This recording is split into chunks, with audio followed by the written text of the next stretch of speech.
की हमारी प्रेस वार्ता 2 चरणों में है। पहले चरण में हम सरकारी कर्मचारियों के बारे में बात करेंगे, दूसरे चरण में मनीष सिसोदिया जी की चिंता करेंगे।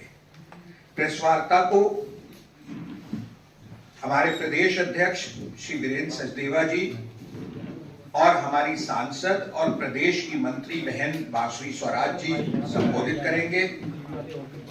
आज दिल्ली प्रदेश के यशस्वी प्रदेश अध्यक्ष आदरणीय वीरेंद्र सचदेवा जी, बड़े भाई प्रवीण शंकर कपूर जी, बड़े भाई विक्रम जी और यहाँ उपस्थित मीडिया के बंधुगण, आदरणीय प्रधानमंत्री श्री नरेंद्र मोदी जी नववर्ष चढ़ते ही पूरे भारत के और खास करके दिल्ली के सरकारी कर्मचारियों के लिए एक बहुत ही बड़ा तोहफा, एक बहुत ही बड़ी भेंट दी है।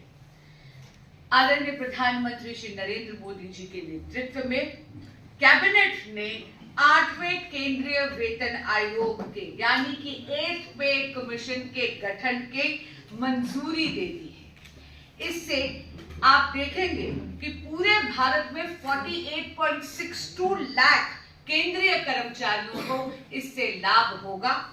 67.85 लाख पेंशन भोगियों को लाभ होगा और अगर हम केवल अपनी दिल्ली, अपनी राजधानी की बात करें तो 4 लाख से ज्यादा कर्मचारियों को इससे फायदा मिलेगा। आप देखेंगे कि ये बहुत ही ज्यादा महत्वपूर्ण निर्णय है क्योंकि इसके कारण 92% से बढ़ोतरी होने वाली है वेतन में। इसके कारण जो महंगाई का भत्ता है यानी डीए में भी वृद्धि होगी। जो होम के लिए अलाउंसेस होते हैं यानी घर खरीदना आसान हो जाएगा, रेंट करना आसान हो जाएगा और ये पे कमीशन की रिकमेंडेशंस 2026 से लागू हो जाएंगी। इस अनूठे उपहार के लिए, इस दूरगामी, इस दूरदृष्टि वाले निर्णय के लिए दिल्ली प्रदेश हमारे यशस्वी प्रदेश अध्यक्ष वीरेंद्र सचदेवा जी के साथ समस्त भाजपा दिल्ली प्रदेश आदरणीय प्रधानमंत्री श्री नरेंद्र मोदी जी का आभार और अभिनंदन प्रकट करती है। जैसा अभी बांसुरी जी ने बताया, दिल्ली के 4 लाख कर्मचारियों को सीधा लाभ इस 8वें वित्त वेतन आयोग का होने वाला है। हर्ष का विषय है कि जैसे हम बार बार कहते हैं कि माननीय प्रधानमंत्री जी के संरक्षण में समाज के हर वर्ग की चिंता की जा रही है, तो इसका हम स्वागत करते हैं, अभिनंदन करते हैं। साथियों, अभी 2 दिन पहले जो सवाल हमने पूछा था उसकी गुत्थी अभी सुलझी नहीं है। 2020-21 कोविड का दौर, अरविंद केजरीवाल की 40 गुना आमदनी बढ़ना, सैफ अली खान, सलमान खान, बाबा आजमी, उन सब पर ज्ञान देने वाले अरविंद केजरीवाल इस मुद्दे पे गूंगे बन के बैठ जाते हैं। दिल्ली का चुनाव है अरविंद बाबू, जवाब तो देना पड़ेगा, पैसा कहां से आया है और सिर्फ उसी दौर में क्यों आया है 40 गुना, कोई तो सोर्स होगा। और आप चुप रहेंगे और हम नहीं पूछेंगे तो ऐसा है नहीं। जनता के प्रति जवाबदेही हर राजनीतिक दल की होनी ही चाहिए और खासतौर से ऐसे व्यक्ति की विशेष रूप से जिसने लोगों को धोखा देने का काम किया, जिसने लोगों को लूटने का काम किया। अभी हम केजरीवाल के चुप रहने का रहस्य समझ रहे थे, तो हमारी टीम ने हमें बताया कि उनके शराब मंत्री को भी चेक कर लें। अमूमन आप देखिए उनके एफिडेविट में तो उनके एसेट्स वगैरह में से कुछ नहीं दिखता है, नॉर्मल सिंपल जैसे बाकी लोगों का होता है। बैंक अकाउंट में फिक्स डिपॉजिट है, इतने पैसे, इतने, वो नॉर्मल चीज है। लेकिन जो चीज खटकती है, हम और आप सब अपने व्यवसाय को या अपने बच्चों को पढ़ाने के लिए, उनका भविष्य सुधारने के लिए अलग अलग तरीके से लोन लेते हैं। लोन लेना है तो बैंक से लेंगे और उसको दिखाएंगे भी हमने ये लोन लिया और हमारा बच्चा इसमें पढ़ रहा है। मनीष सिसोदिया भी लोन लेते हैं अपने बच्चे के लिए।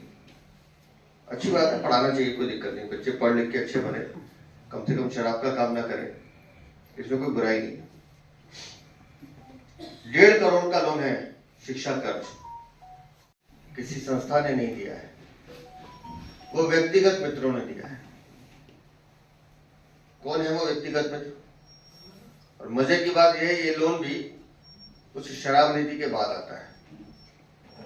2026 करोड़ जो सीएजी रिपोर्ट कह रही है कि शराब घोटाले में घालमेल हुआ है, 2026 करोड़, तो ये 1.5 करोड़ भी उसके बाद आता है। देने वाले जो सज्जन है वो एक श्रीमान कोई रमेश चंद मित्तल है, लोन देते हैं, बिना किसी लालच के देते हैं, बिना किसी इंटरेस्ट के देते हैं, ज्यादा नहीं है, 86 लाख रुपए, 86 lakhs। अब मित्तल साहब बताएंगे 86 लाख कहां से आया। एक मिस दीपाली है, नॉर्मल था 10 लाख रुपए, और एक श्रीमान गुणित अरोड़ा है, यहां उनका गणित गड़बड़ा जाता है, अरोड़ा साहब का, उन्होंने 58 लाख रुपए दिए। अब कौन सा व्यक्ति 86 लाख 58 लाख रुपए या 10 लाख रुपए आपको देता है कि चाहिए, ये मैंने आपको लोन दिया है, कुछ शर्तें होंगी, कुछ कागज होंगे, उसका कोई जिक्र नहीं है एफिडेविट में, पैसा आया कहां से उसका कोई जिक्र नहीं है। और ये है कौन?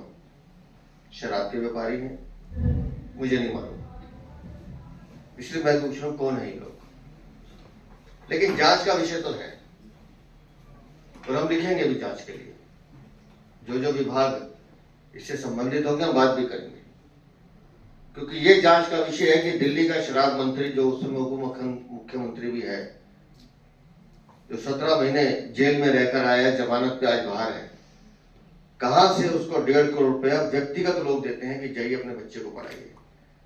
अगर इतना ही था तो दिल्ली के इतने लोग हैं जिनके बच्चों को पढ़ना है, मनीष सिसोदिया आगे आते, सबको दिलवाते। और सरकार इतनी योजनाएं देती है, इनकी अपनी योजनाएं थी, कौन से ब्लास्टर और कौन से पता नहीं कौन कौन से, कि हम इतना लोन दे रहे हैं, इतने बच्चों को विदेश भेज रहे हैं पढ़ने के लिए, अपने बच्चों को भेज देते। और केंद्र सरकार की इतनी योजनाएं हैं शिक्षा के लिए, उसका लाभ ले लेते। बैंकों का लाभ, जिन बैंकों में आपने फिक्स डिपॉजिट 19 लाख 10 लाख 12 लाख करा रखे हैं, 14 लाख, उन बैंकों से लोन ले लेते। लेकिन ये जो 1.5 करोड़ की एंट्री है, ये संदेह पैदा करती है, और जब संदेह पैदा करती है तो फिर संदेह का निवारण होना ही चाहिए। आपको जवाब देना पड़ेगा कि आखिर सोर्स क्या है। आज तक हमें शीश महल का सोर्स नहीं बताया उन्होंने कि 50-60 करोड़ रुपया कहां से आया, पीडब्ल्यूडी मना करती है, लेकिन लगातार पूछेंगे क्यों। ये पैसा दिल्ली के लोगों का पैसा है, और दिल्ली के लोग ये जानना चाहते हैं कि किस तरह से आपने उनके विश्वास को तोड़ने का काम किया, धोखा देने का काम किया, लूटने का काम किया। इसका जवाब तो देना पड़ेगा, और ये बात हम बार बार पूछेंगे। आपको बताना पड़ेगा कि इतनी कम आय केजरीवाल की, और एक साधारण सा जो बैंक स्टेटमेंट मनीष सिसोदिया का, तो उसमें ये अचानक जो एंट्रीज हो रही है, इसके पीछे का कारण क्या है, कौन सा ऐसा कारण है जो एकदम एक ही विषय में एंट्री शराब घोटाले के बाद आती है। जवाब देना पड़ेगा। देख रहे थे आरजी टुडे दिल्ली न्यूज, जो दिखाती है आपके क्षेत्र से संसद तक की खबरें। सच्ची खबरें देखने के लिए सब्सक्राइब करें।